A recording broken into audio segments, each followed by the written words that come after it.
Received their right to vote. This past 100 years has birthed rule breakers and policy makers, world changers, and women who stood bravely in the face of all kinds of dangers. It has birthed inspirers and creators, from television hosts to athletes, from running for president to marching in the streets. A century that started the rise to freedom and equality. 100 years since the 19th Amendment.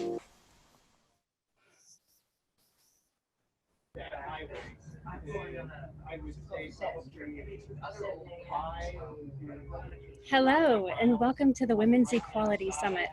This event is hosted by 50/50 Leadership, an organization devoted to the promotion of equal leadership for women. We are committed to increasing inclusivity in leadership roles and leveling the playing field for previously homeless or incarcerated women, as well as those who have been in the foster system, to attain financial literacy as a critical step toward realizing their leadership potential. We are hosting this summit to celebrate the centennial anniversary of the 19th Amendment, which granted women the right to vote, and to examine the current state of gender in leadership. We will begin with introductions from the panelists, during which they will speak about their professions and areas of expertise. Then, Claudia Puig, our moderator, will ask questions of the panel. This will be followed by a short break. Then it will be your turn. There will be a question and answer session with the panelists, for which you can submit questions utilizing our Q&A feature. Should you have any technical issues, please use our chat to help resolve the issue. I would now like to introduce our moderator, Claudia Puig.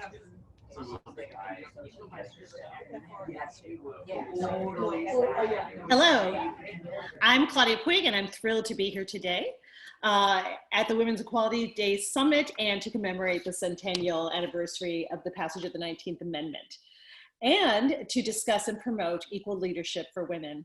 I'm proud to be the president of the Los Angeles Film Critics Association. I've been a commentator on NPR's Film Week for 12 years, and I teach a college class on diversity in the media. I'm a film festival programmer and cultural consultant. Previously, I was USA Today's film critic and a staff writer at the Los Angeles Times. I'm a native Spanish speaker. I have a BA in communications from UCLA, go Bruins, and a master's in communications from USC's Annenberg School. Now, I'd love to introduce our panelists and have them tell us a little bit about what their industry is doing to tackle women's equality. I'd first like to introduce Rachel Bowen Pittman. Hi, Rachel. Hi, how are you? Let me start my video.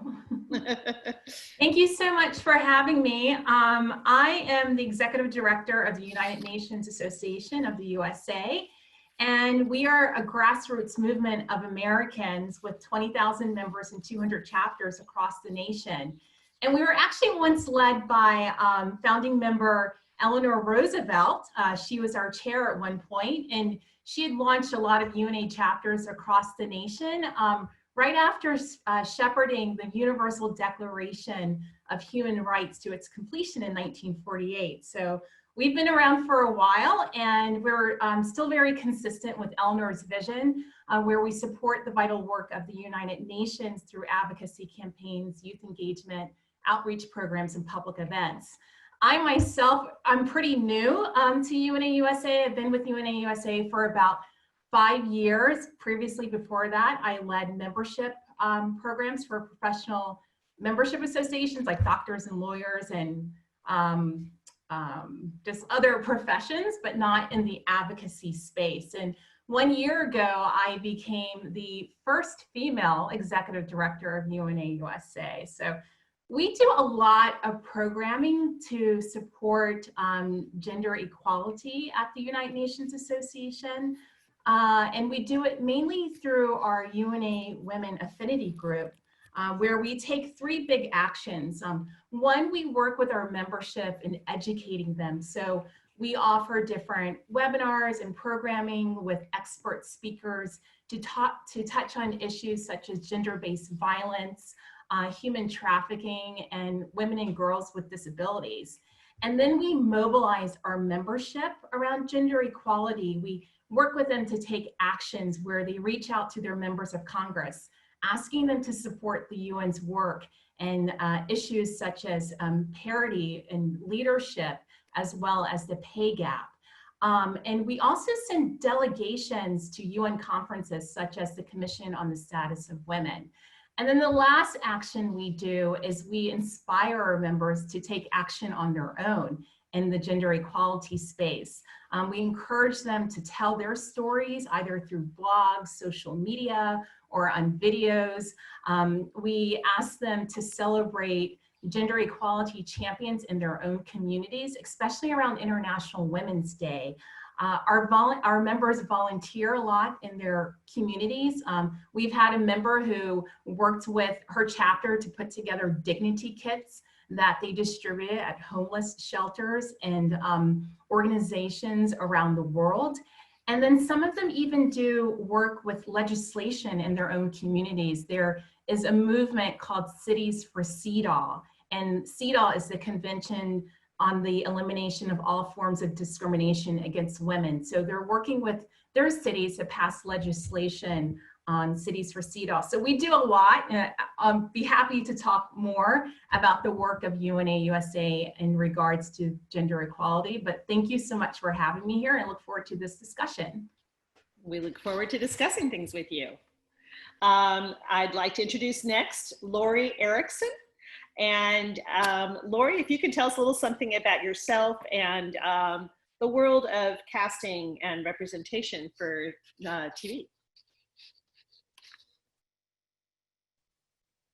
Hello, I'm Lori Erickson. I am the Vice President of Casting at CBS Television Studios, and I've been there for 11 years now, and I've seen a lot of change over the years in television overall, and I also am the co-founder of an all-female identifying social activist theater group called the Lady Parts Collective, and I created a nonprofit focused short film competition within CBS, which launched in December. And so we're doing our pilot program called the CBS Leadership Pipeline Challenge.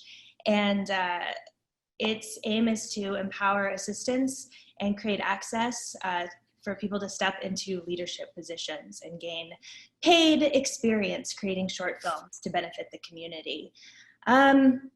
I'm also working on my thesis, literally due this week, for my grad program at Savannah College of Art and Design. The industry that I work in casting, we often are pushing back on breakdowns and how those are written, and hypersexualization of women within those. We can call things out at that level, creating parity in budgets and in negotiating.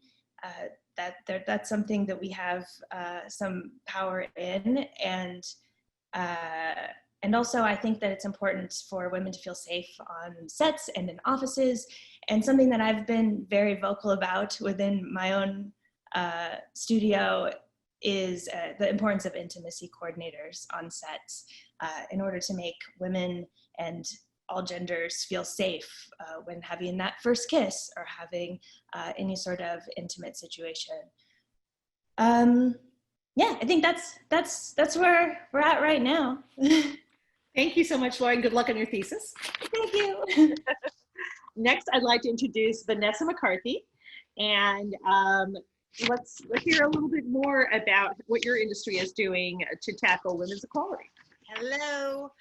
I'm Vanessa. I am a TV writer, producer. I was lucky enough to start on a show called Friends as a writer's assistant. They gave me my first script there. And ever since then, I've been working on just a lot of shows. I worked on The Goldbergs. I worked on American Housewife. I worked on Modern Family. I worked on Rules of Engagement. And then The Goldbergs. And then I became a showrunner for the first time, just, so this is what this whole thing is about. Became a showrunner just this last year in a show called Schooled that unfortunately didn't come back, but it was a fantastic experience. And it's like, it's what you guys are doing, because if you would have told me 5 years ago or 10 years ago, you're gonna run the show, I'm like, no, I'm just a writer in the back of the room. And so that, it felt great. So what can I do in my industry and what's happening? Well, certainly hire women and tell women's stories. And for me, I think what is so interesting is that when I tell a story that is authentic to me, and a lot of times that's about equality, sometimes it's about like body issues, which isn't necessarily a women's issue. We all know men have body issues, but maybe because women have sort of been put on this attractive platform scale for all these years, it feels more authentic to us. I feel like people, they just connect with stories more when they are real and authentic, and I get to challenge views. I did a story on a show that was about the woman made more than the guy than her husband for the first time, and he felt terrible about it. And is that her fault? And so just challenging people's views that way is really important to me now, and doing it through humor and just, yeah, I love it. And I love this time that we're in now. I try to reflect society more in what's happening. I'm helping create a Latinx show with 3 women right now, just because it's more reflective of society. So yeah, so that's what I'm doing. And certainly hiring everybody who's a woman who's fantastic at their job, which there are a million of them. So that's what we're doing. Fantastic. Yeah. Great. It's now my pleasure to introduce Michelle Coughlin. Michelle, if you could tell us a little bit about how far we've come in the field of law and gender equity in the judicial system.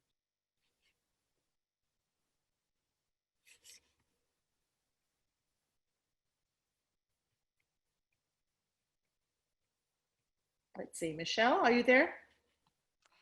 I'm here. Oh, good, there you are. Sorry about that. No problem. Let me get my video on. Okay.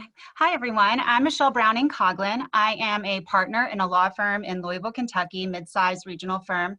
I practice intellectual property and technology law, which I really enjoy. Also puts me in, because I work with a lot of patent attorneys in an area of the law which has also tended to be more male dominated, as has frankly the whole profession. I was recently appointed to the American Bar Association Presidential Commission on Women in the Profession, which I'm really excited about the opportunities there to be able to make a difference and continue looking at the structural barriers to women's success and how we can make change to address that. I'm an adjunct professor of gender policy and the law at 2 of our local law schools, one in Northern Kentucky and one here in Louisville. And also I'm the author of a children's book called My Mom, the Lawyer. That is an outgrowth of the last thing I want to mention, which I am the founder of an organization called Mothers Esquire. It really started as a small Facebook group focused on how to support other mothers who were also lawyers and to address some of the particular challenges.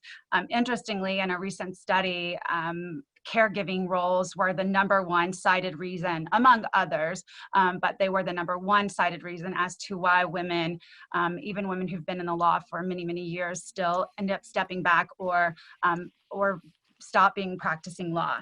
So the issues of caregiving and parenting are very critical to me, and it's why I started Mothers Esquire. We started very, very small, just a few members of the group, all friends that I knew, but we are now approaching 5,500 members across the country and a few international members. We have formed ourselves as a nonprofit, and we are trying to put together different campaigns that we think can make a difference. One of the campaigns that we have coming up is called #PumpUpTheBar. And that's at looking at access to breastfeeding accommodations at bar exams, bar association meetings, annual meetings, in courthouses, and those kinds of issues. Because if you are a mother who is choosing to breastfeed, the ability to be able to have access a space in your practice and in your whatever you're doing, or if you're at a day-long or week-long annual meeting, is critical to sending a message that women are included and new mothers are included. We also look at something called the Parental Continuance rule, which is a gender-neutral rule, looking at making sure that there is accommodation made for the birth or adoption of a new child when you are in a litigation matter, so that you can request a continuance in that matter, and that there will be a presumption that it should be granted. So Mothers Esquire has been just a huge passion project for me, and I'm so thankful for all the women I've gotten to meet through that group. And I hope I've given you a little bit of information about the legal profession. Obviously, we've made some improvements. Women are 50% of the law students, and sometimes even are more, like 51% or more. So women have for quite a long time been equally attending law school. Women do tend to get hired out of law school into law firms at about equal percentages. But where we go from there is where we still have quite a long way to go. And certainly when you look at intersectionality issues of women of color, Black women, Indigenous women, and I would also add mothers and motherhood issues, simply because that is a cited reason. So looking at the percentages of women of different backgrounds and ethnicities is very critical. So that's a little bit about it, and I look forward to talking more about all these issues. Thanks. I see the possibility for a television show. You should talk to Vanessa. Mothers Esquire would make a good show. I love it. Yeah, let's do it. And I'd love to introduce Carolyn Tandy, who I hear was a delegate at the convention this week. So I may have to, even though as much as I want to hear about your work in diversity and inclusion, I want to hear about the convention. So you want to give us a little quick snapshot of what that was like? Absolutely. Good morning. And I will tell you, I am still on cloud nine. That was just an amazing week of empowerment, and just, it was uplifting, really down in terms of getting its grassroots level engagement. It was phenomenal. And yes, I was a delegate representing the proud state of Kentucky. And Michelle and I are both here in Louisville. And it was actually my fourth or fifth convention. In a previous life, I worked in politics, so that's really where I kind of bring my hat to now, Texas Roadhouse. And I tell you, it's in some ways very different, and in some ways very much the same. Texas Roadhouse, proudly, we have about 580 restaurants, 72,000 roadies, in 49 states and overseas. We are not franchised, so we are responsible for every one of our employees and take that very seriously. So in my role, I'm the director of diversity and inclusion, where I'm responsible for making sure our restaurants are good reflections of the communities that we serve. But I also take my job to be also in similarity to 50-50 about empowering, educating, and inspiring. And a lot of this has to do with, as women, particularly in some of these very male-dominant industries, it's about being able to find mentors, being able to find sponsors, ways and pathways to be able to see our true potential as being leaders in the organization. And so I've been able to, within my short time, I've been with Roadhouse now 3 years, been able to really take that responsibility seriously. I actually came to Roadhouse under a different mission, really around age diversity. It was one of the areas that we were focused in on, but the low-hanging fruit is really around, again, the intersectionality of gender and race. And so being able to be in a position where we are, again, trying to make sure that we are a good reflection of our community, knowing that we're going through so much, particularly this year. This is the opportunity for us, particularly as women, to take it all in, take the opportunities and be able to soar. Fantastic, thank you. Well, I'm gonna jump right in and just ask you questions. And if you wanna add to what somebody has to say, feel free to do so. Going back to Rachel, I wanted to ask you about your work has been with working for change and a more sustainable future. What do you feel has been your biggest challenge over the years? I think the biggest challenge over the years has to do with getting people to educate themselves more, and then being able to acknowledge that there needs to be change. And I think we're seeing a lot of that right now. And then to get them to take action. So making people feel empowered to know that things like pay equity, empowered to be able to use their voice to make change, I see as just a challenge of just getting people involved more in our movement. It was speaking about that change too, in each of your fields, I know that you all are committed to seeing that. Vanessa, I wanted to ask you about your work. You've worked on shows that are about families, Friends, Modern Family, Goldbergs. Yes. So how do you see television entertainment in general reflecting the changes, sort of societal changes, when it comes to how families look? Because they look different now than they used to. I mean, it's huge. And a family, right? A family can be really what you want it to be. And I feel like it has even changed in these last 5 months when you've chosen like who your bubble is, who you're quarantining. And look, I am from a divorced family. I am divorced myself. I'm writing a show about three Latinx sisters who are raising a child. So I feel like it's just reflecting society and in families, whatever you want it to be. And it feels great to have the platform to just say, love is love. And furthermore, I mean, to everything that you guys have been saying about being a mom, which I am as well, being a mom and having a job like this is tough stuff, because you feel torn every day. And so that is absolutely woven into my storylines too, because you want both things, and that's okay. And so I guess I feel like putting out the message of like, it's hard, it's okay, it's all worth it. That's what I want to do. And love is love, and whatever your family is, go for it.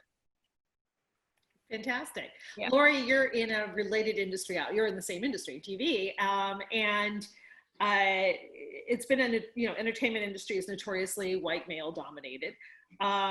So, and I know you're doing a lot in terms of Lady Parts Collective and all the work that you do. But what was a moment where you felt you'd arrived as a woman in this industry?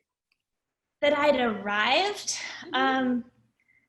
I feel like I'm constantly learning and constantly growing. And so I like to think that I am going to continue to arrive. I don't ever want to become complacent and be like, I've done it, I've made it. Right. I'm constantly trying to grow my own skill set, and the world is changing. So if I'm not continuing to learn, then I am not doing my job. But I do feel like the most proud moment where I actually got to work on a television, a streaming show on Netflix with a ton of incredible women and a story about women. And the Lady Parts Collective actually did, our first project was about sexual assault within the college community. Oh, was that Unbelievable? Pardon? Unbelievable is the show you're talking about. Yeah, Unbelievable. Right? And Fantastic. So what I got to do is take all of this stuff that I learned from literally interviewing people in my own community, and then bring this project that was so close to my heart. And then my boss knew that was something I was passionate about. And she assigned me the show Unbelievable on Netflix. And so I got to oversee the casting of that and work with the most collaborative, talented team, and it's a true story, and bring these real people to life who are heroes in their own way. And now it's nominated for Emmys, and I'm over the moon because it deserves all of the attention that it can get, because I really think that it has the potential to change hearts and minds. And so that's really the moment where I was like, I've arrived in the sense that I'm combining my passions and my skill set and my job all towards something that really helps the community. A fantastic show. I love how strong all the women are in it. And I think, I was just thinking the term is probably arrival, you know, not arrived, because we're all, we're trying to still arrive. So, and Carolyn, you know, you're working in diversity and inclusion. What do you feel like has felt lately like a win in terms of that? Because I know that's an ongoing process too. Oh, it absolutely is. I think it's important for us to measure our results and to be able to show us how far we've come. Because I tell you, if you look down that runway, you can get overwhelmed sometimes because that runway can look really long. But if you look back and see even just the incremental change and be able to measure that and be able to compare yourselves and be able to say, okay, we're not going to kind of hide behind the numbers, but we want to be able to show our numbers, show our progress. All those things are really important. And I love the conversation comments that Vanessa and Lori made about content in TV, because I think some of it is about the subliminal messages that we tell ourselves as well. And, you know, for us as women, you know, we're thinkers, but we're also dreamers. And if we see someone else being able to do exactly what we want to do, we can actually make that come to pass. More, you know, with more intentionality than if we're just staying in our head thinking about, okay, well, I'm a mother. How am I able to run a restaurant, you know, that's at nighttime and my kids have to go to school? And what does that look like in terms of, am I being a good mother, giving my kids everything that they need? Whereas being able to see those roles actually take place and see it playing out on TV, it's just really empowering. Well, and speaking of those roles in real life, and since you were just at the convention, I know how I felt seeing Kamala Harris up there, and I wondered, you know, what does that feel like to, you know, in your role as a delegate? What is the impact of that, and knowing that she could be a future president? Oh my gosh, I mean, this whole week is just, I really get chills when I think about it. And it's so important because, again, you see those pictures of folks with their kids watching these things take place on TV and be able to be a reflection of, you know, I can now dream and see my kids can actually see themselves in these roles. It's not something that we just try to instill in them and make them believe it, but they actually can see it in action. And I think there's a phrase that says, I'd rather see a sermon than hear a sermon. So sometimes it's about being able to see those reflections actually playing out in real life. So, I mean, just to be able to have Senator Harris now in this role is just, it should be empowering for all women. Yeah, talk about a role model. Yeah, absolutely. Michelle, the law is obviously a very important place for, you know, for justice and equity. How do you think the workings of the law have brought us closer to justice? Is it kind of, you know, we have a certain Supreme Court right now, and yet we see all kinds of, we do see movement, or do you think it's like one step forward, two steps back in terms of women's equality, or are we moving forward? Well, and I'm glad you brought up the judiciary. Clearly, that's an area where we really want to have strong women sitting in those roles, diverse women sitting in those roles. And as I was looking back over some of our most recent statistics, the judiciary is one that stands out as having made quite a bit of improvement, although, of course, not nearly enough. And, you know, it's interesting, too, that when I was teaching, I was talking about the issues of representation of women, and because they knew about Mothers Esquire, I would also sometimes talk about the impact that having a mom in a position or a dad in a position, or how that might impact the way they think about a case. And we were talking about a family law case. And at the time, they didn't really go, the case didn't turn out the way that the students would want it to, based on today's sort of belief systems around families. And they were really frustrated about this. And so we talked about one of the judges, the one judge who was a dissenting vote in that opinion, was the only woman on the bench, and she was also a mother, and her role as a woman, as a mother, I think impacted the way that she saw that case. And so it was a really interesting way to pull back together the importance of ensuring that diverse people of all different, you know, of all different kinds of diversity sit in the judiciary when they're determining how the law should apply to individuals and families and businesses in our communities. So just going back to, I think the judiciary is one area where we certainly still have a ways to go, but we've made some improvement. Some of the other areas I would argue are still the one step forward, two steps back. Well, and I'm curious too about your Mother's Esquire program, because I was married to a lawyer, and his hours were incredibly long, and I know a lot of women lawyers whose hours are incredibly long. I wondered the special challenges, and that seems like a field that is particularly challenging for women to be mothers and to have other aspects in their life. How do you balance all that? I'm not sure that I do. Right? I mean, we try our best. I would say that if I wanted to be very blunt, my career as a lawyer hasn't proceeded as quickly, or I haven't reached some of the same sort of, moving up the ladder as some of my male colleagues. And I've watched male colleagues who were younger than me, who I helped train, surpass me. And it's very, very hard. And it's a frustrating thing. But like Carolyn said, if we look all the way down that runway, we're going to get a little bit overwhelmed. And so it's looking at where are the incremental changes that we can make? How can we, as Carolyn said, measure results? What can we do? And I found that with Mother's Esquire, one of the key, it's just so funny. A couple of days ago, one of the posts, so we are on Facebook is where we have our largest group of our women. One of the lawyers said, I feel like a terrible mom. I just did something awesome as a lawyer, but then I completely forgot my child's virtual online, like back to school things. And she said, I feel awful. I feel like a terrible mom. And you should see over 100 comments from other women reinforcing her, supporting her, and giving her affirmance that, yes, this is hard. We live in a profession that looks at quantity of time versus quality of work often, with highly perfectionistic, highly driven individuals. And so, it's a difficult profession to make some changes in. But I felt that moment of when I started Mother's Esquire, like I felt overwhelmed and like I wasn't doing a good job as a lawyer or a mom or a wife or any of the roles. And I've always been a person who worked so hard to do well. So to watch that post happen and watch all the reassurance and feedback that she got and support that she got was exactly why I started the organization 7 years ago. And it was just really wonderful to see. And it's wonderful to see the conversations that happen in that group, the referrals that happen in that group. We just had a new lawyer post in here, very specific details about, here's my job offer. Here's the way they've offered me to structure it. Which way should I go? How should I get the highest comp that I can get at my level?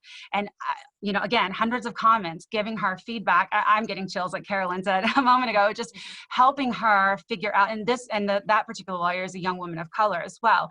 And so helping her figure out how to navigate this path, and navigating maternity leave and all of these things. So it's been a real blessing, and I am grateful to be a part of that group myself. I think it makes a big difference. If I can just add something, I think Please do.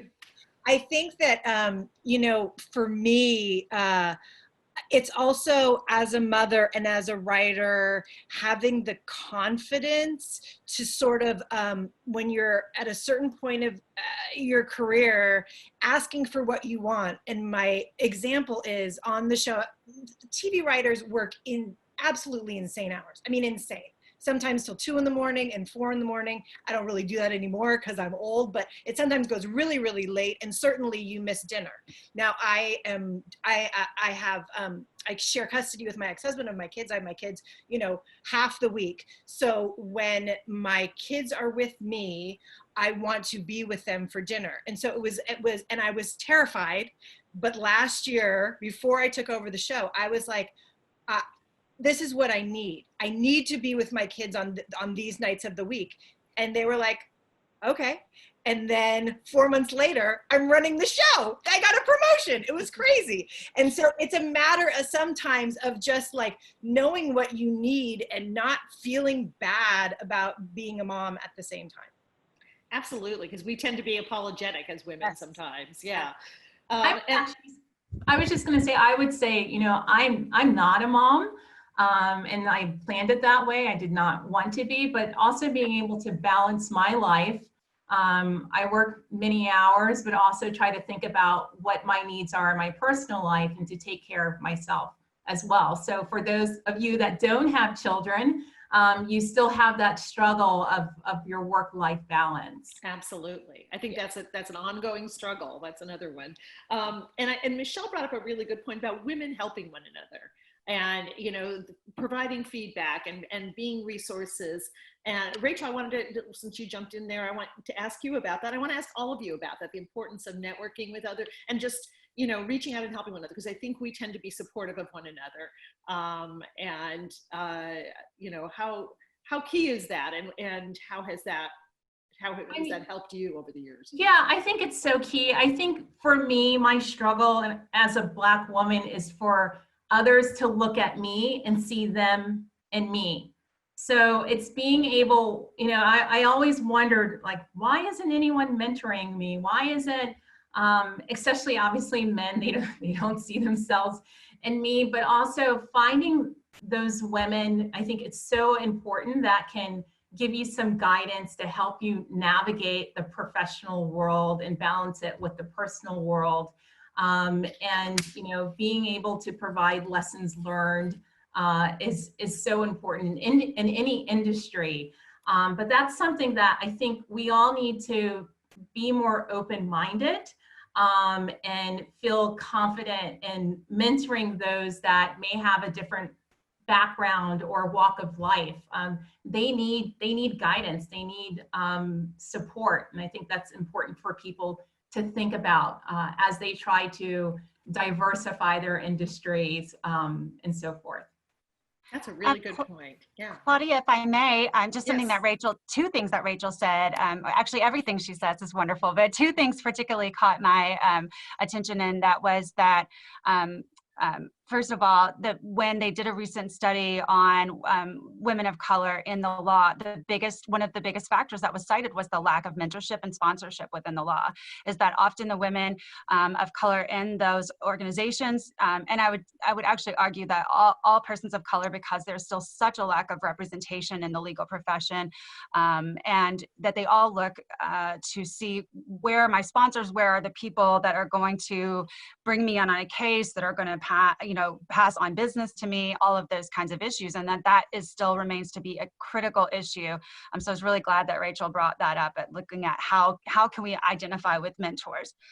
The other thing that Rachel brought up that I wanted to say is how important it is too that all of us, whether mothers or not mothers, honor each other's commitments to their personal caregiving, and so that it doesn't become something that gets sort of feels like it's shifted from one to the other. So oftentimes when I speak about motherhood, I often speak about motherhood penalty.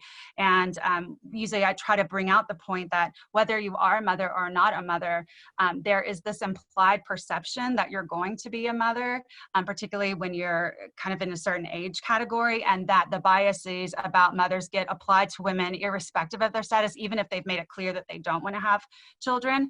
And I think that is something that people are often surprised to learn about. And the other piece of it is ensuring that that we honor people's desires to run a marathon, or take care of their dog, or take care of their elderly relatives, or have other passions outside of work that have nothing to do with motherhood, and that we honor those as well. Absolutely. I want to ask you all, since we brought up the issue of mentorship, if you could all maybe each tell me about a key experience, either with a mentor in which you were being mentored, or where you have mentored someone else. I can actually share one. Okay, please do. So when I was working in Washington, one of my very first jobs, I actually had a position that I was just so happy to get the position. I didn't care what they gave me. I didn't care how much they were paying me, you know, and over time that ended up starting to hurt, because we were going to happy hours to try and eat, because we were being paid so little. And my boss at the time, we both split our responsibilities equally, but he was getting paid significantly more than I was, significantly more. And after time, he just said to me, you know, I don't know why this is not bothering you as much as it's bothering me. And I was like, well, I'm just in some ways just happy to be here, you know. And he was like, that's unacceptable. You need to be able to speak up for yourself. So we went over and spoke to our executive director, and he went in and advocated for me. I'm just kind of sitting there like, okay, I'm letting him take control of the situation for me. And our boss thanked him and asked him to now leave. and left me with our boss. And she said to me that you're never going to put yourself again in a situation, particularly as a woman, where you have someone else advocating for you more than you can advocate for yourself.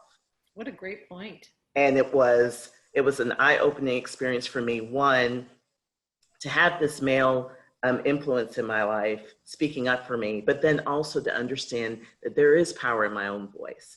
And you cannot, going back to Vanessa's point, you have to have the confidence to be able to say what you need and to feel okay with, if the answer is no, being able to step away, because that, again, is what you need. That's what you need to be able to do for yourself. So being able to learn that through a mentor, that it's important to have power in my voice. That's fantastic. And that boss was a woman, you mentioned.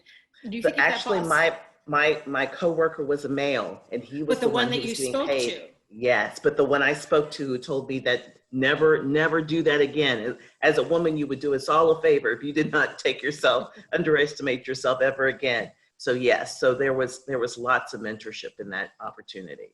Fantastic. It's funny, I had an unrealized mentorship. So I had a female boss who was so hard on me, like cross T's, dot I's, would just be all over me, but not everyone else. And I didn't get it until later. And it would have been helpful if she said, I'm trying to mentor you. But she really helped me to grow. And I didn't get it. And recently, within, I would say, the last 5 years, I went back to her to help me navigate to actually this job that I'm in now. And I told her how she was awful. But you know, I just didn't realize it at the time that she was just trying to help me to succeed. So I'll call that unrealized mentorship that I had. I like that. And I like the fact that you interpret it that way now. Yeah, but I understand now what she was trying to do. Yeah. That's really interesting. Vanessa or Lori, did you guys have mentors along the way? Well, I would just say whenever I talk to, I love talking to writers, and it's very hard because you have to be very vulnerable when you write. Maybe not so much. I mean, like Lori, you deal with actors, and that's the person really out there.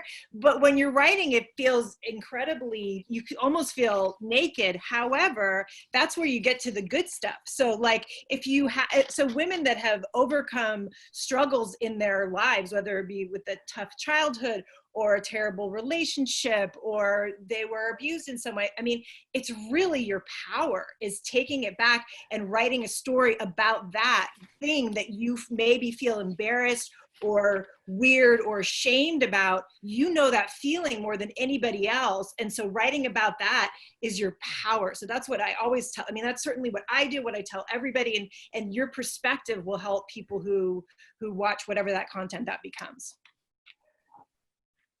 I'm only here in my position because I've been really lucky to have teachers and bosses that have mentored me. And so I actually, when I was developing the CBS Leadership Pipeline Challenge, put 40 assistants from across all the divisions into a room and just picked their brains and learned that more than 80% of them didn't have mentors within the company. And so I baked that into the structure of my program. And I plan to actually expand that in the second iteration of it. So Vanessa, I'm totally going to hit you up for that.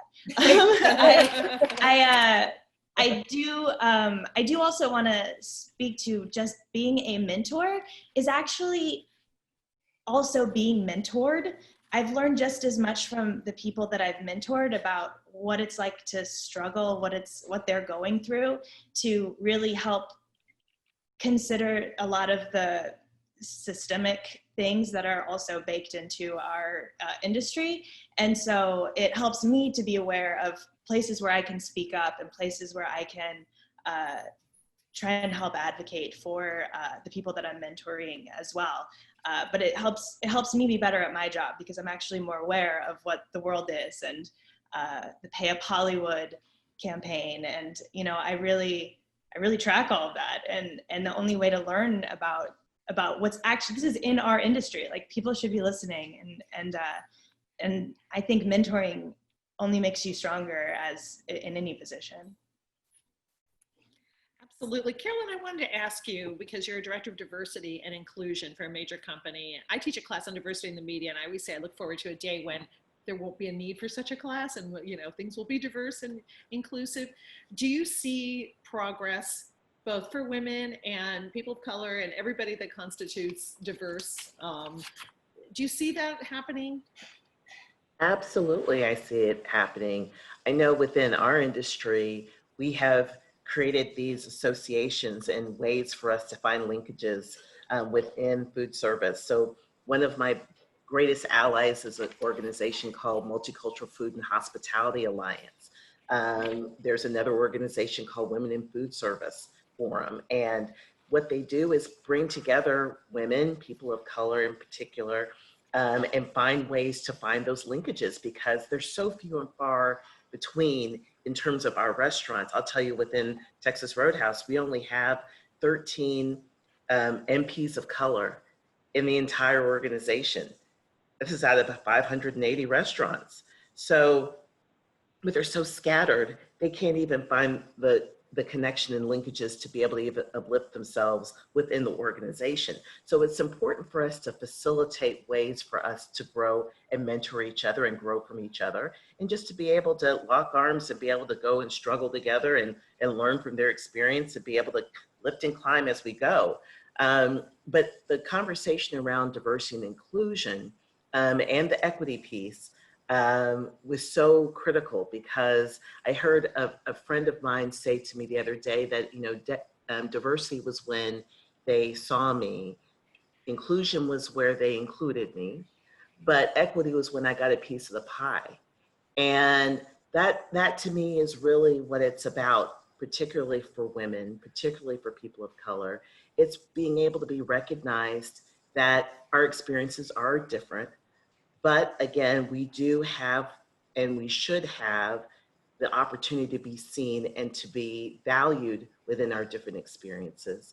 But then again, on top of that, we all deserve to be able to, again, hit that 50-50, be able to have that equity, be able to, again, have some parity in terms of not just the experience, but also the change, the money, the ability to be able to take care of our kids, the ability to be able to grow and have an effective livelihood. So I take my job very, very seriously, but I also think it's important for us to take those values and not just leave them in the workplace, but apply them to our lives, apply them to how we connect with each other, be able to lift each other, and be able to, as Lori said about, you know, learning from each other. You know, we have individuals that we're surrounded by. And I tell you, even during COVID, you know, people that are just around us in our neighborhood, we've been able to connect differently under COVID. So how can those same connections breed into a diversity and inclusion plan around being able to be seen and as well as to see others?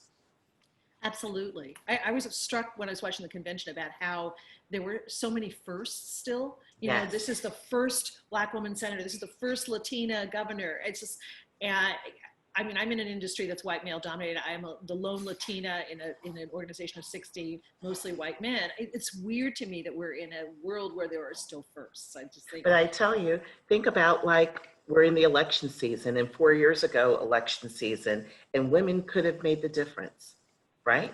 Yes, yes, and we so continue to make that. Absolutely, absolutely.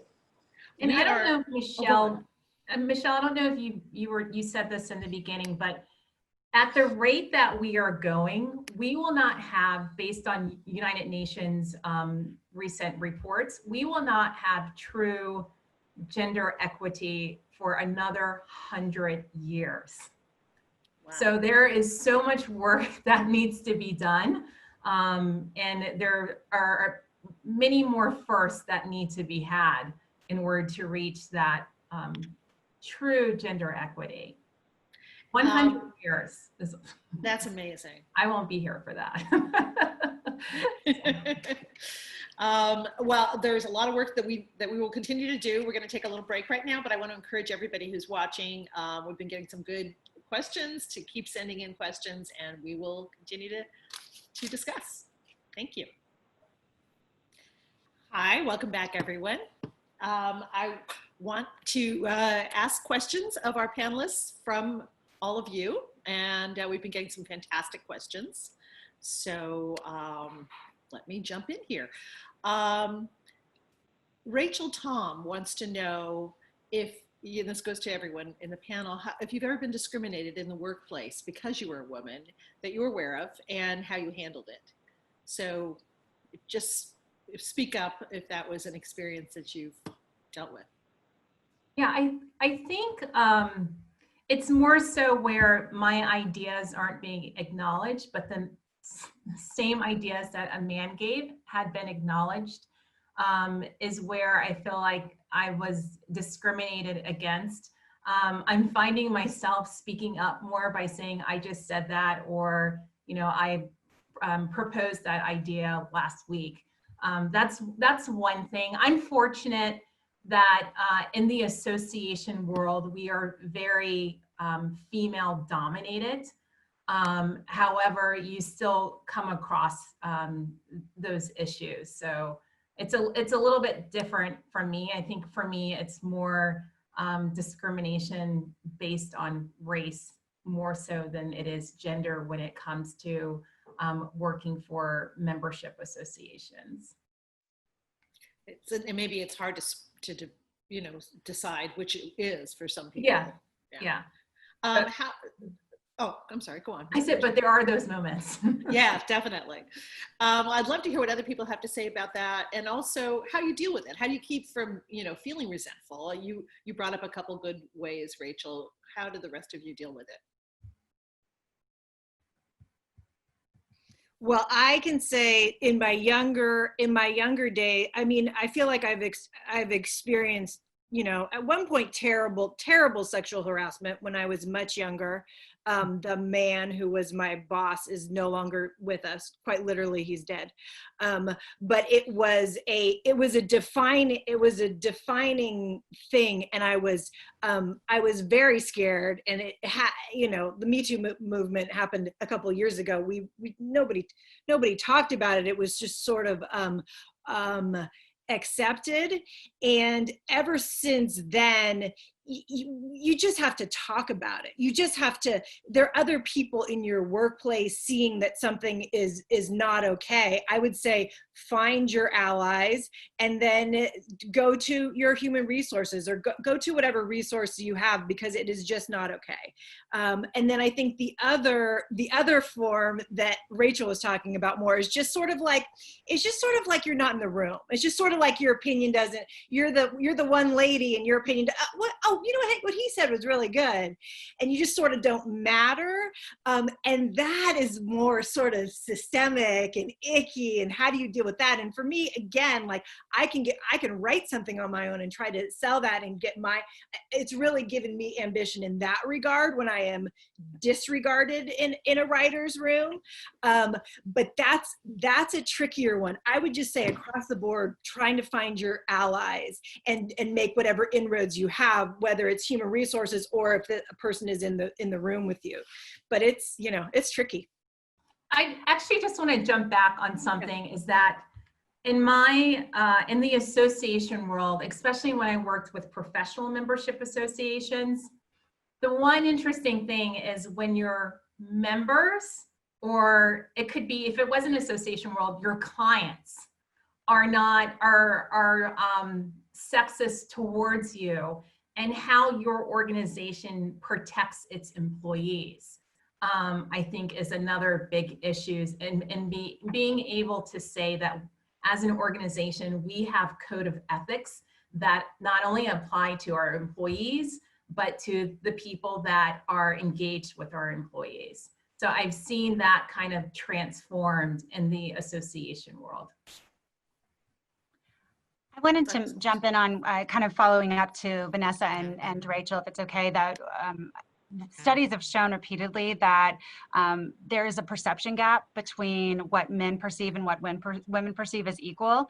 And so that idea that one woman in the room of a 10 is often perceived as equality by men. And so the impact of that is that when you are the one woman in the room and you're the one who speaks up, that there's nobody there to amplify a voice. There's nobody there to sort of remind one that you were.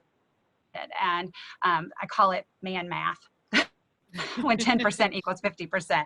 I think that's the statistic that's actually been cited. And I just see somebody commented about women on Obama's staff agreed to amplify each other's voices in meetings and to deal with those kinds of things where women's voices get overlooked and don't get heard, or they are dismissed or undermined or whatever, those kinds of things that happen. And so, but the critical thing to be able to amplify each other's voice is to get past this perception that 10% of women equals equality in a meeting or in a board or that sort of thing. We have to be able to get enough voices there to amplify each other.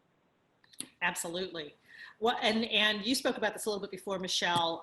We have a question about how to overcome the motherhood penalty when going through the interview process for a new job, because there is always that assumption, as you pointed out, that, you know, that there will be this break, or that, you know, it won't be the same as hiring a man. So how do you overcome that? And I'd love to hear from you and from the rest of the panelists about the motherhood penalty.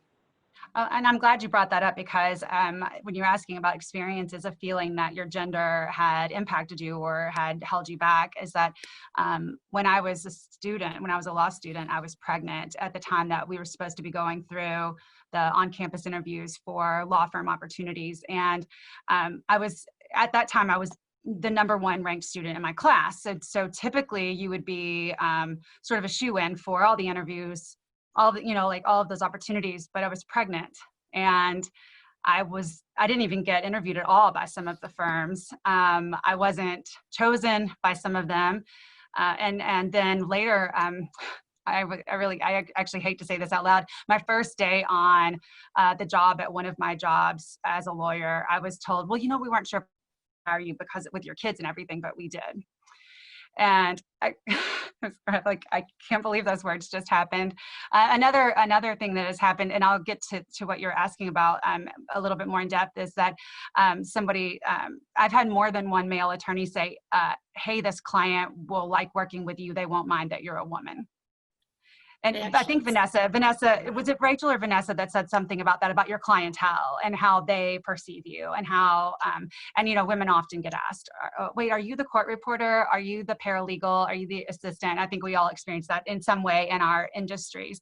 But as far as overcoming it, I think there's so many good resources out there about how to approach interviews, and but sometimes I like to, and I'll mention too, like the work-life law is UC Hastings they've got a website with a lot of great resources on that about how to address those things. But I always like to flip that question around, because often I don't think that we can't on our own individually necessarily overcome someone else's bias. What we have to do is collectively change the way that system works. So we have to do bias interrupters so that people who are hiring aren't going to perceive of pregnant Michelle as, despite the fact that she's top ranked student in her class, that she's not competent and that she's not going to be committed to the job. And so I think we all should do the best that we can. We should be confident. We shouldn't apologize. Clearly, we should know what our rights are when we go into interviews, about what they're allowed to ask us and not allowed to ask us. But I really think, rather than us trying to overcome it, we need to talk about how do we change the system so that those biases aren't going to hold us back. Absolutely. If anyone else wants to weigh in on that, or we can go on to the next question. I'll move on then. We have an audience member who wants to know how you approach company leadership that doesn't support diversity and inclusion for pay and other initiatives. What do you do in that case? Carolyn, I see you nodding. Very carefully, I tell you. It is always, in some ways, you have to find your allies. You have to be able to find where you can make inroads. And I'll tell you, sometimes it's not because they want to be inequitable or they want to have discriminatory practices. It's because that's just the way it's been. And they can look at, someone can look at success and be able to say, we want to continue to replicate what has brought us this far, and we've been successful, and why do we need to change it up? But you have to be able to show them that there is opportunity in being able to add value to where we've gone. We've come this far, but look how far further that we can go, and be able to say that we are, as a collective group, we're all responsible for our ability to bring new talent in, to be able to attract new talent. All the talent that's out there, they're not going to be able to come to an organization that is closed-minded. You're not going to be able to keep people in position if you're not being able to give them the best engagement opportunity as an employee. So all of those things matter. And so when we have our leaders that are steadfast in wanting not to change, it's important to find your allies and be able to say, okay, here's how we've been able to show our change over time. This is what other industry organizations are doing. Don't we want to meet or exceed what they're doing? And be able to look at the facts, be able to say, look at how our organization's been able to grow and be able to blossom just because of the sum value of its people resource that we have. So sometimes it's about being able to just turn the tables back on them and be able to show that, look, we wouldn't be as successful if certain people hadn't made some changes and been able to make some really hard decisions around being able to move forward. But it's really hard when you have leaders that are not on the same page, but it's important to find your allies. And there have been recent studies about women in leadership and how it improves the bottom line by organizations. So now there's a lot of data. I know at the UN Foundation, where the United Nations Association is a part of, one of our groups within the UN Foundation, Data 2X, looks at more data on women in the workforce, and they have proven through studies that the business's bottom line will get better when you have women in leadership. So maybe it's just educating them a little bit more and slipping them more information about how the actual company can grow. It always seems like if you point to the bottom line for people that, you know, it comes down to that for so many people. It's if you just prove, look, this actually translates to dollars and cents. So what is your best advice for entering a workforce that is predominantly male? And I'll direct this to Vanessa because Hollywood is sort of, you know, very known for being very male. Right. So yeah, what if there's a young person trying to break into the industry, or just a woman in general, what would be your advice?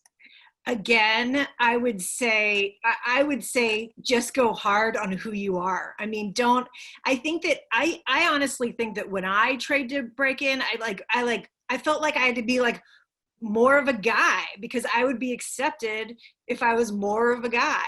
But now I feel like, just what I was saying, I feel like your power is your authenticity and what you're going to bring to the show as a writer or at any field creatively only helps if you are authentic to your own experience. And I also feel, I will say, I feel like our industry is changing quite a bit with everything that has gone down in the past couple of years and all of the bad men who are being outed. I feel like some progress has been made, and so that women should feel very confident in not sublimating at all and just going for it. And let's see, Carolyn, too, you're in the service industry, but you mentioned how few women are in management. Yes. So, you know, what advice do you give to people? You know, honestly, again, we've been able to take the few women and be able to give them opportunities to be together.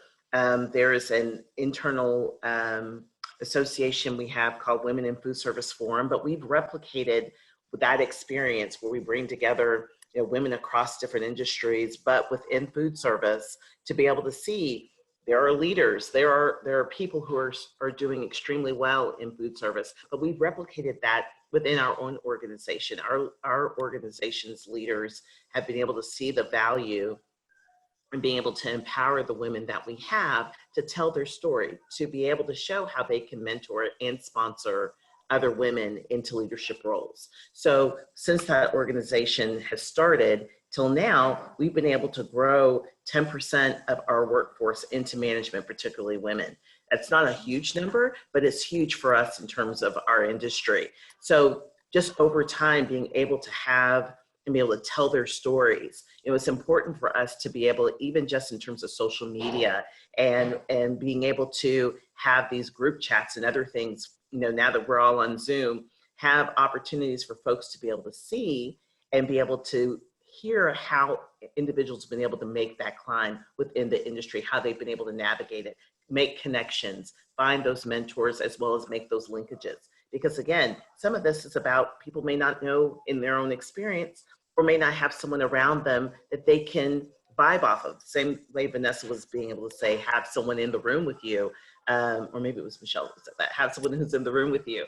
But it's important for us to take advantage of the opportunity that we're all on Zoom and put them together in the room and do something similar to what we're doing now, but let them get that opportunity to be able to learn from each other and be able to see that they really can do it themselves as well.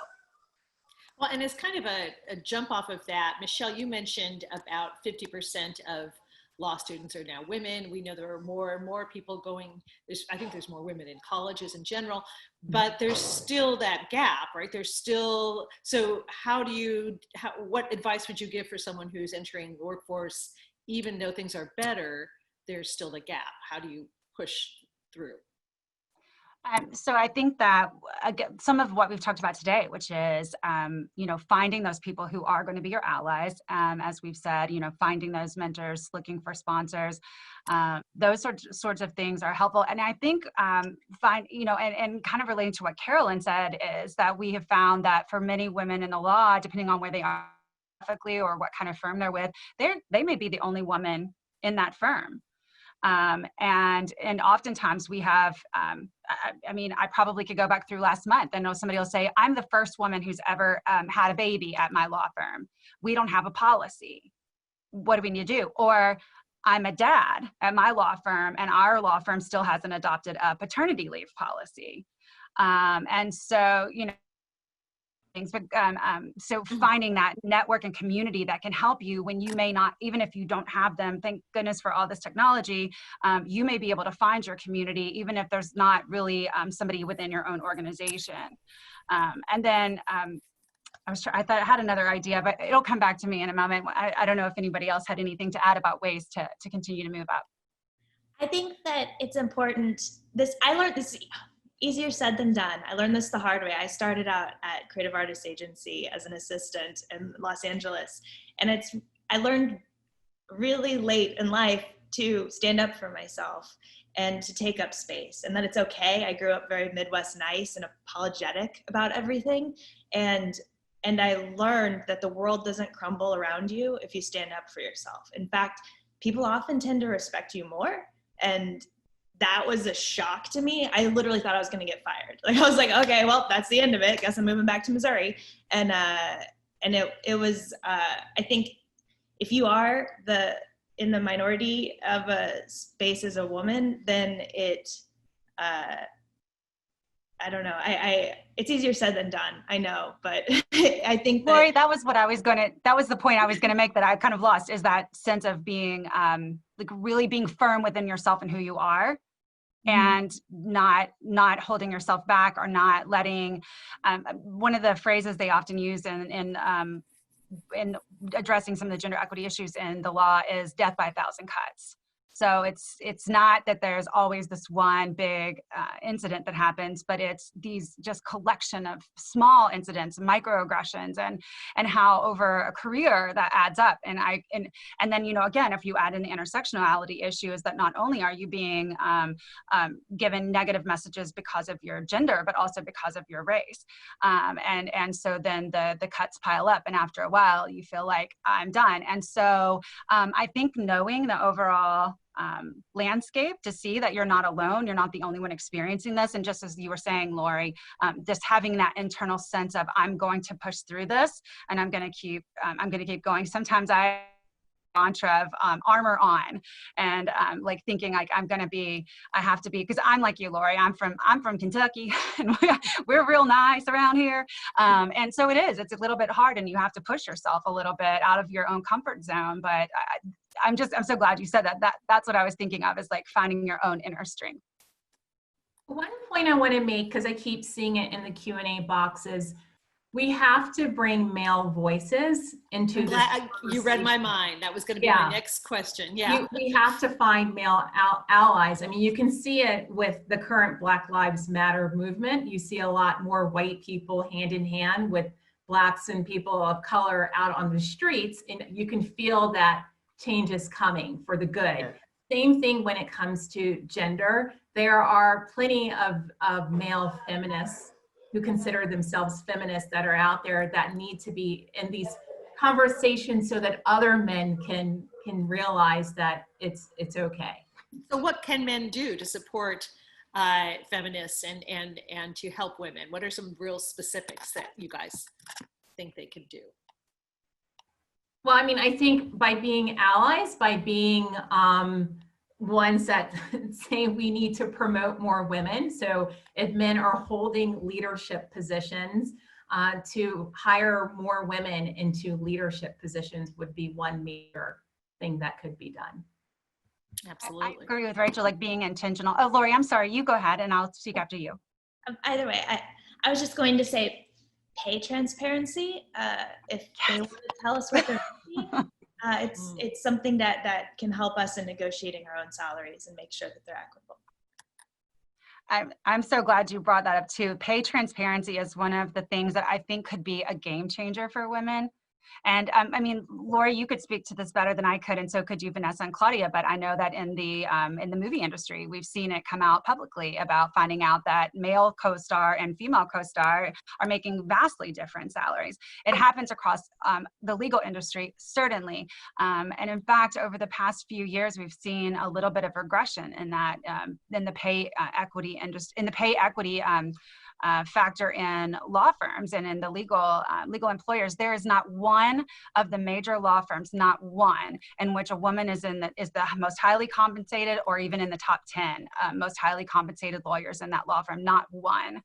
And so it's really something that I think that there's not a realization, or there's this belief system, because we all want to believe that we're really nice and good people, and really we probably are, but we're not always aware of the biases that we have. And so when they're looking at salaries, they justify, and in the legal industry, there's so many different little ways to justify why somebody should make more than somebody else. And I think having pay transparency, and or if the culture just cannot support pay transparency, having pay audits and go through and really question yourself, and which kind of comes back to the male allies, like I think Rachel was saying, hiring more women, being intentional about it, really actually asking, like in a law firm, like asking the associates what their experience is like, and being willing and prepared to hear the answer. That I think that makes a difference. But if men can engage in or advocate for pay transparency and pay equity, I think that would be a game changer. I just want to add a comma. I love to add the intersectionality of race to that as well, because as a wife of an attorney, a Black attorney, those numbers drop off tremendously in terms of lawyers of color, and in other industries as well, including my own. 100%, Carolyn. Thanks for mentioning that too. Yeah, and I think also, in terms of the nice thing that has been brought up for women, it's also like, you go like, oh, as a lawyer, I make a good salary. Oh, as a writer, I make a good salary. Like I'm fine. I shouldn't even want more. And then you see what all these men are making, and you're like, but hold up. It's just not right. And it's okay to say it's not right. It's okay to want more because it's just not equal. I think for a long time I was like, wow, I can't believe they're really paying me for this. And then it becomes like, oh no, I'm actually getting screwed compared to what everyone else is getting.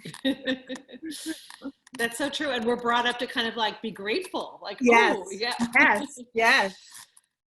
And we're brought up to think talking about money is not appropriate. It's rude. Like, No. you know what? Talk about your salary. Yeah. Talk about it. Find out. Ask your coworkers what they're making, because you may find out. But be prepared. You may not like what you find out, but ask them. Right. And you know, we just have to push back against it and challenge it.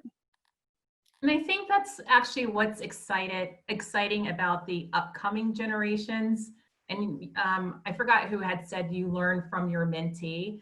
And that's one thing that I'm learning from millennials and from Gen Z is I feel like they speak up more. And, you know, I'm taken back because I'm managing them, but, you know, good for them for saying, I've been here for a couple of years. I want more to my job, or can I change my title, or I might want a promotion. So it's just really interesting watching how how things are changing, I think, for the better when it comes to women in younger generations. They're learning from us. And sorry if you're millennial. No, I think that's a really good point. Sorry. On the other end of the age spectrum, though, is something I think we want to make sure to talk about too, is that the fact of older women often being overlooked, or the start of a around older women that they're already ready to retire, or that you know, that they're starting to scale down, and there is also the ageism factor that is, again, it can be doubly impactful for an older woman, and so just wanted to bring that into that. That's a really good point, because that's also another matter of inclusion, isn't it? It's, you know, age is one factor that is part of diversity. And you know, and going back to your point, Rachel, about millennials, you do notice that they don't seem to have, you know, maybe what looks like the patience of other generations to slowly, like, they'll move on to the next job, and you know, I think that empowerment is probably for the good. In light of that, what advice would you give either to them or even to your younger self, standing from where you stand now, about your pursuing your career, pursuing your dreams? I would say, for me, I would say to my younger self to be fearless. I think so many ways, going back to being, you know, Midwest nice, I'm forever going to have that in my head. But asking for permission to take up space, never again. You know, you have to be able to put yourself out there. You're smart, you can do it. You have all the abilities within you to be able to do it. It's just being able to have the pathway and the courage to be able to step out there. So being fearless. And to add on, not letting people tell you what you can and can't do. Right. You know, I think that I was like I just was an assistant and like brought people coffee for the first part of my career, for most of my 20s, and it was like you know, I was going to leave because I got a job as an assistant at an opportunity on a primetime show, and I remember the producer was like, Vanessa, don't go there. Like, you're not going to get a job on Friends. You're not going to write on Friends. And then like 6 months later, I was. And so it's like, you just don't know how big your future can be, and nobody can tell you who you are. So yeah, just to echo Carolyn, just go for it. And I would add it just to find something that you're very passionate about, to find the parts of your work, or if it's not within your work, to find the thing that you're passionate about. Because I think the first 4 years of my legal career, I spent being quite unhappy, and feeling often a sense of that I wasn't succeeding. And, you know, and when we're the kind of women who are sitting here today, like, we want to be successful, and it's so hard to sort of take that feeling in, to feel like you're not doing well. And so then once I found this sense of collective community with Mothers Esquire, I found a passion for fighting for women, for fighting for gender equity, and I still do my day job. I still, you know, negotiate contracts and file trademark applications, and I really enjoy that too. And I love the clients, and I feel that because of my own life experiences, I bring something unique to that in the way that I relate to my clients and the way that I listen. And so I find that, but I think, or I love that, but I think finding something that you can get really passionate around is going to push you through a lot of those little cuts and microaggressions that can happen and keep you going forward. A lot of you have, work in which you also have an advocacy group or are trying to make things go forward in terms of social justice. And we got a question from someone that I think is really interesting. She says, I'm 77 years old and I'm a retired professional. I want to do some things in the social justice arena that are new to me. I need a younger mentor who can help me know how to start something new in a new world where younger people do things and use technology differently. But frankly, I often feel dismissed by younger men and women because of my age and gender. So that's an interesting aspect about mentorship too. It's not always the person who's just out of college. It's mentoring, an older person too. Well, I would say join UNAUSA at unausa.org. We're an intergenerational organization where young and old work together on issues such as gender equality. So find those organizations that may be intergenerational, that kind of fills your passion. And should they come right out and ask for help and ask for a mentor?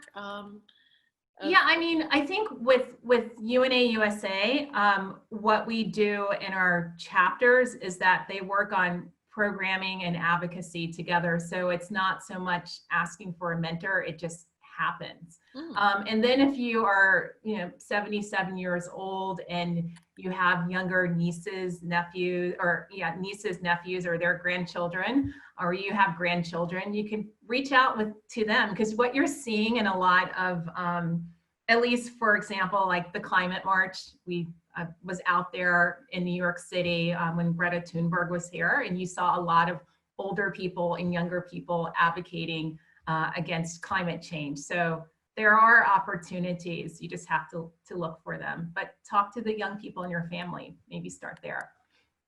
You'd also be surprised how many people, if you don't say, I need a mentor, or just ask to pick people's brains.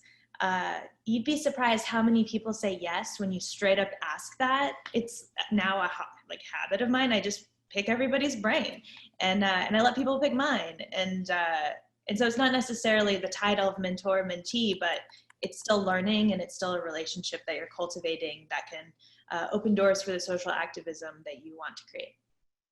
Great point. And we do have members of our audience who want to know how to join your advocacy work. So we can have each of you speak. I saw you nodding, Michelle. So how can people join Mothers Esquire or any other aspect? So if you're a woman lawyer and you are engaged in caregiving as a mother, or you want to be a mother, or you're interested in knowing more about how our local community, or our Facebook community is women this time, but we have a page that if you want to just be an ally or an advocate that you can follow called Mothers Esquire as well. We are also on various platforms, but if you want to be part of the community, you can look for us both on Facebook and LinkedIn and request to be admitted. And yes, we would love to have you. And can I also just throw it there to the woman who asked about being 77 years old and wanting to stay engaged, that recently here in Louisville, so two things actually. First of all, in Mothers Esquire, it is often our grandmothers in the group who are providing the most lovely, wonderful, and supportive comments to the younger mothers and saying things like, I wish we would have had a community like this. I wish we would have been able to support each other, and then giving just great advice. And so I think being someone who has such wonderful and rich life experiences and connecting into social justice is so important. So don't let anybody hold you back. Stay with it. I think it's so important. And the second piece of that, which Carolyn probably knows about as well, is that in Louisville, we recently had a group of senior citizens doing one of the protests in Louisville for Black Lives Matter. And it was really incredible. It was because the police showed up and like the pictures of it are incredible. And I was just so moved by their commitment. And, they had a cane and were sitting in their chair and they weren't going to let anybody move them. And it was just incredible. So keep pushing. It was absolutely beautiful. And to have those women decide that they couldn't go downtown where all the real protesting was happening, but they could do their part, and they brought their lawn chairs and they sat down and they were knitting on that man's lawn. It was a beautiful thing. So I encourage the sister that was 77 and looking for ways to plug in is, if you find someone that shuts the door, we're used to people shutting doors on us all the time, but definitely just keep at it. and find a way to find a connection. Great advice. That was one of the things I think so many people commented on, is the diversity of the protests. And I think that really tells you something about what's going on in our world right now, which is very, very heartening. We have a question about what benefits you think women bring to leadership positions as compared to men. Laura, you're smiling, so. I can speak to when I have worked with all-female teams.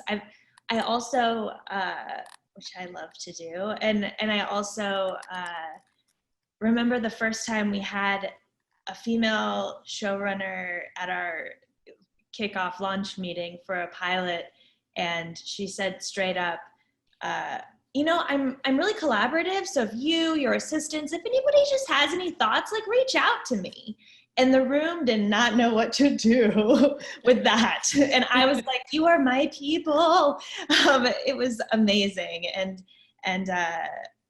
I love collaborating with women, and I find that it tends to be more of a conversation a lot of the times. I can't speak in generalizations, but I have found that in my experience, there's been a lot more conversations and honesty and holding each other accountable in a very honest, safe space. That's pretty cool and inspiring.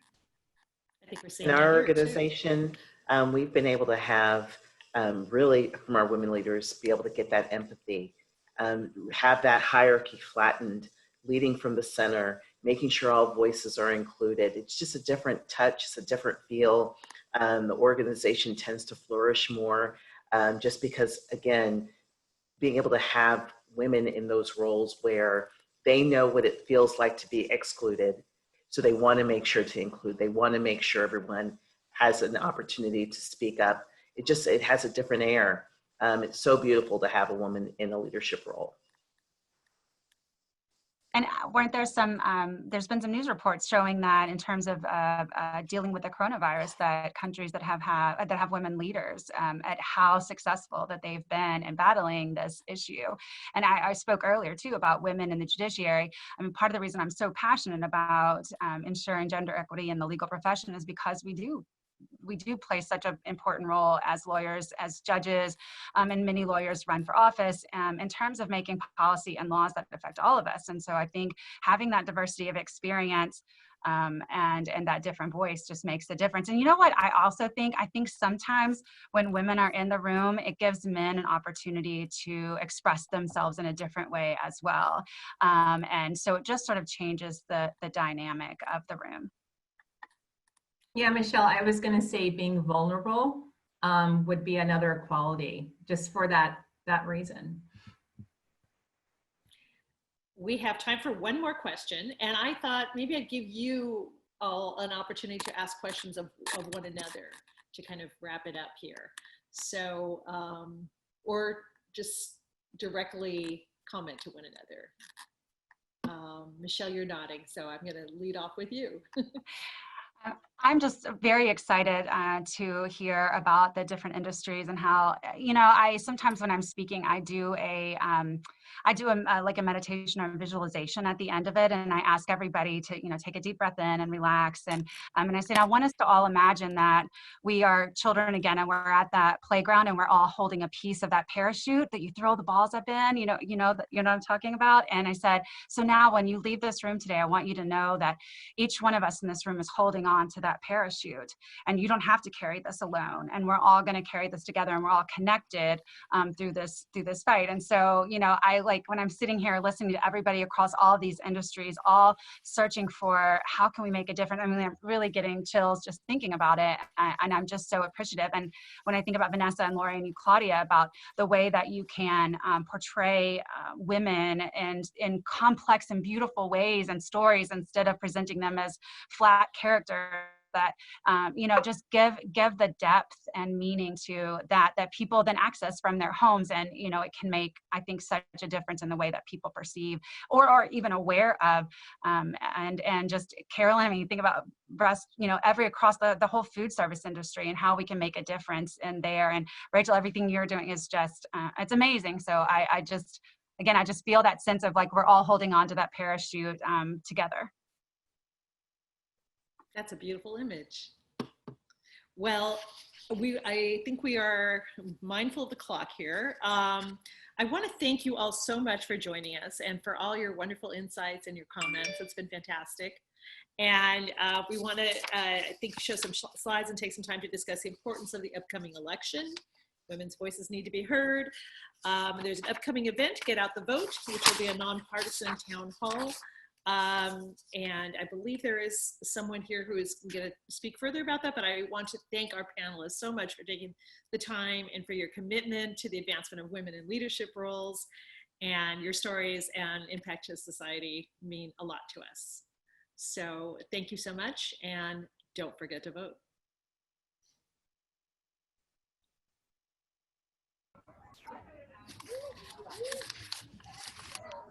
Thank you, everybody. Oh my gosh, that was amazing. And thank you for bearing with me and my technical difficulties. I'm displaced today. We had a power outage, so we're all making the best of our current circumstances. A huge thank you to all of our panelists and our moderator, Claudia, for your time and your commitment to the advancement of women in leadership roles. Your stories and impact on society are not lost with us at 50/50 Leadership. We hope you know how much we appreciate your participation in today's event. So we hope everybody enjoyed today's summit. We have some slides about some upcoming events that we wanted to tell you about. I'm sure you've seen the slide for Get Out the Vote, happening on September 26th at 10 a.m. PST. It's a nonpartisan town hall to discuss effects of the upcoming election. We hope to explore information on topics related to women's issues and their impact for the upcoming election. If you're not able to attend, please at least ensure you are registered to vote. If you'd like to get involved with 50/50 Leadership, we have several ways for you to do that. You can become a volunteer, you can sign up for our newsletter, and you can also become a member. And you can do that at www.5050leadership.org. And before everyone signs off, we would love you to take a moment and answer 3 quick polling questions. Your answers are anonymous, and your honest feedback is appreciated. We will keep each question up for a few seconds while you answer. I think we're going to start that now. There's the first question. How would you rate your level of knowledge obtained from this webinar?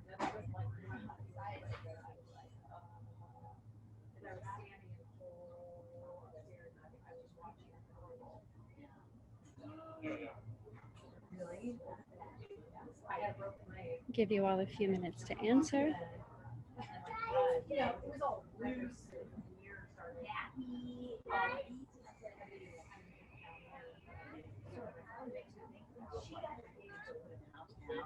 Probably don't put things on shelves and don't play with them anymore. Well, yeah, I mean, I definitely. Okay, so that was the first question. I believe we have 2 more.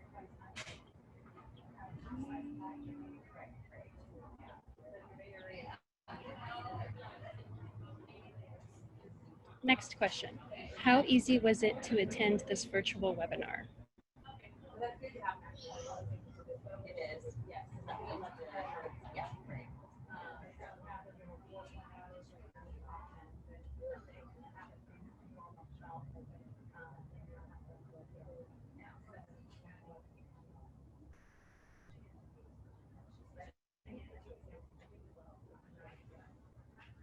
Okay. And our final question's coming.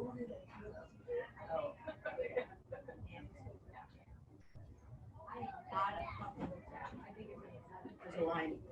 Not anymore though.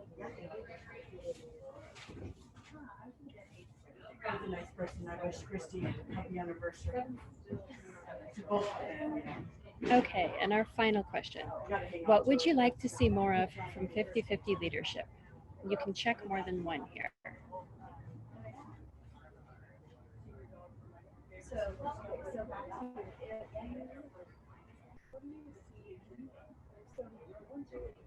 Great. Thank you, everybody, for your answers. We would also like to say a huge thank you to all of our attendees. Without each of you, our event would not have been as impactful or thought-provoking. Once again, if you enjoyed today's event, please take some time to join our newsletter, attend our upcoming events, or enroll for membership with 50/50 Leadership. We truly thank everyone that participated in today's event. Have a great day. I feel like